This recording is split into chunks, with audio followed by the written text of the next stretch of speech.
चाहते हैं, जैसे मेरी बेटी के साथ किया है, जैसे दुश्मन के साथ होना चाहिए। हमें भी न्याय मिल जाए, फांसी हो उसको, मेरे को भी आत्मा को तसल्ली होगी है, तो उसको भी तसल्ली होगी कि मेरी माँ ने, मेरे भाई ने बूंदी मेरे की को न्याय उर्वी के दिला नवी दिया। मुंबई में हुए हत्याकांड के मामले में 2 आरोपियों की गिरफ्तारी। लिव इन रिलेशन में रहने वाला दरिंदा रियाज ही निकला हत्या का आरोपी, सहयोगी भी गिरफ्तार। बूंदी की उर्वी की नवी मुंबई में हत्या करने वाले प्रेमी हत्यारे रियाज खान की गिरफ्तारी के बाद हुए कई खुलासे। रियाज ने बोला उर्वी से झूठ नहीं है, वह शादीशुदा। लेकिन मामले में रियाज की पत्नी का आया और उर्वी भाई को कॉल, और उसकी पत्नी मिली भी। उर्वी के लॉकर में रखी ज्वेलरी और एटीएम को भी कर दिया साफ। शातिर निकला बूंदी की रहने वाली उर्वी का मुंबई वाला दोस्त रियाज खान। दोस्त रियाज निकला हत्यारा और लुटेरा। लिव इन रिलेशन में रखकर उर्वी को किया इस्तेमाल और कर दी शादी की बात आने पर हत्या। हादसे से 2 दिन पूर्व बूंदी से रवाना हुए थे उर्वी, रियाज और उसका भाई। तो क्या बूंदी आने के बाद ही उर्वी की हत्या की रची थी? दरिंदे रियाज ने साजिश, मुंबई पहुंचते ही कर दी हत्या। बूंदी की रहने वाली उर्वी के हत्या के मामले में आरोपी रियाज खान और उसके सहयोगी की गिरफ्तारी होने के बाद नया खुलासा सामने आया है।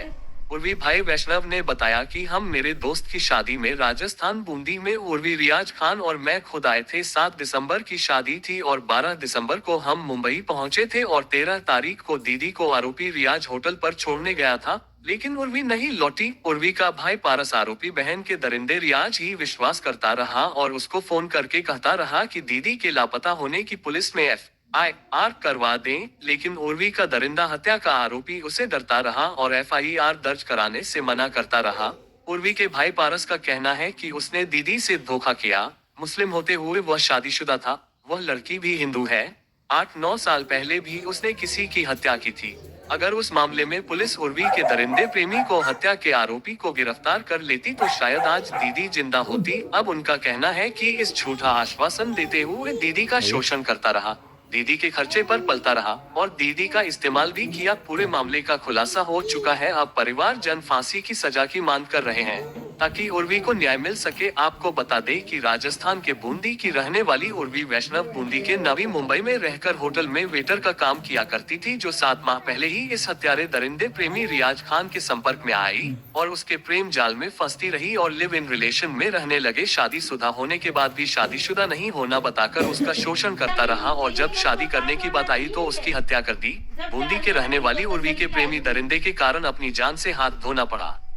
उर्वी पीछे 6-7 साल से नवी मुंबई में कमाने खाने के लिए रह रही थी और अपने घर खर्च चला रही थी। साथ में उसके चाचा का लड़का और उसका भाई पारस भी रहता था। उर्वी पिछले 6 से 7 साल से नवी मुंबई के कोपरखैरने के एक होटल में वेटर का काम कर रही थी। यहाँ वह 7 महीने पहले आरोपी रियाज खान के संपर्क में आई थी। धीरे धीरे इनकी दोस्ती बढ़ती गई और ये लिव इन रिलेशनशिप में रहने लगे। 13 दिसंबर को रियाज खान हमेशा की तरह उसे होटल छोड़ने गया, लेकिन वह वापस नहीं आई और दोपहर में रियाज खान अपनी कार लेकर घर आ गया। रियाज खान के कबूलनामे के मुताबिक उर्वशी उनकी महबूबा थी। वह उसके साथ 7 महीने से लिव इन रिलेशनशिप में रह रही थी। अरेंज मैरिज करने के बाद रियाज खान ने शादी से परहेज करना शुरू कर दिया, लेकिन जब वह और अधिक जिद्दी हो गई तो उसने उसे मारने की योजना बनाई। इसमें उसने अपने सहयोगी इमरान इस्माइल शेख की मदद ली थी, जिस होटल में वह काम कर रही थी। वहां उसे छोड़ने के बहाने रियाज खान ने अपनी लाल बलेनो कार में उर्वशी की गला दबाकर हत्या कर दी। शव को ठिकाने लगाने के लिए दोनों ने पनवेल तालुका के धमानी गांव के पास गढ़ी नदी के पुल से शव को पानी में फेंक दिया। इस घटना से क्षेत्र में आरोपियों के खिलाफ आक्रोश व्यक्त किया जा रहा है। ना मेरी बेटी को ना प्यार के जाल में विष फंसा के शादी का नाटक करके और उसको घर से ले जाके हत्या कर दी। अब आप क्या न्याय चाहते हैं इसमें? हम यही न्याय चाहते हैं, जैसे मेरी बेटी के साथ किया है, जैसे दुश्मन के साथ होना चाहिए। हमें भी न्याय मिल जाए, फांसी हो उसको, तो हमारे को भी आत्मा को तसल्ली होगी और मेरी बेटी खोई है तो उसको भी तसल्ली होगी कि मेरी माँ ने, मेरे भाई ने मेरे को न्याय दिला दिया। बूंदी भी आया था वो, आप लोगों से भी मिला? हाँ, हमारे साथ 3 दिन रह के गया है वो। कहाँ पे? यहाँ इसी मकान में। एक दिन कोटा रह के गया है। क्या कहता था?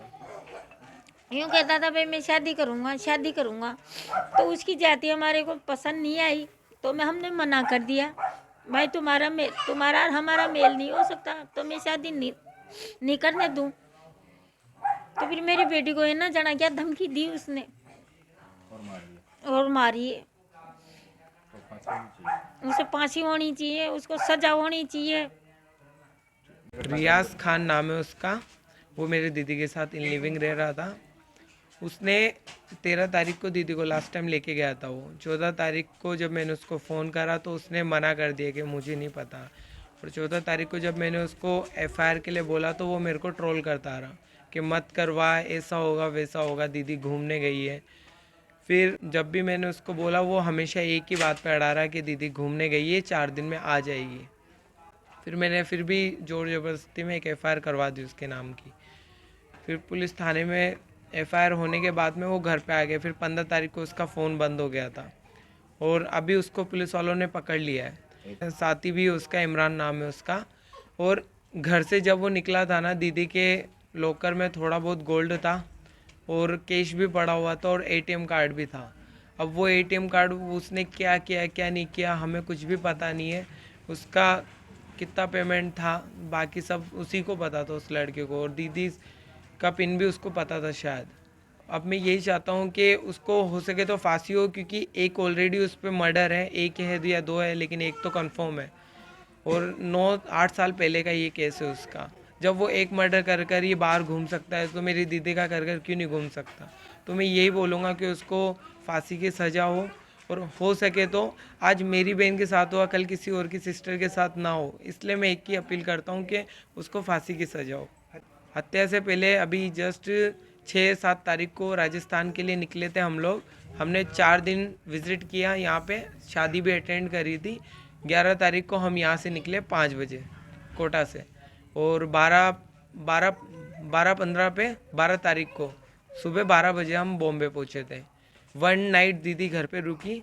सेकेंड डे वो दीदी को ऑफिस के लिए लेने के लिए निकला और ये सब कुछ हुआ। उसने कभी ऐसा पता ही नहीं चलने दिया। वो जैसे ही वो फरार हुआ ना तो उसकी बीवी का मुझे कॉल आता है और वो बोलती है मुझे कि आप रियाज के दोस्त हो। तो मैं उनसे बोलता हूँ कि इतने टाइम से आपने अभी कभी मुझे फ़ोन नहीं करा, एकदम से कैसे करा। तो वो इंसान उसकी वाइफ से ये बोल के निकलता है घर से कि मेरा पता ना चले तो इस लड़के को फ़ोन करके पूछ लेना।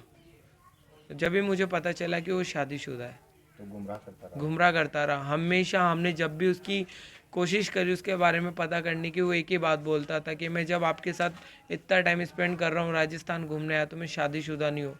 लेकिन वो सच में था। 4 साल से मैरिज था। मैं मुंबई में केस होने के बाद उसकी वाइफ से भी मिला हूँ, और उसकी वाइफ भी हिंदू है। और वो भी ऐसा ही मैटर था, घर वालों से लड़ लोड़ा की शादी हुई थी उस लड़की की भी।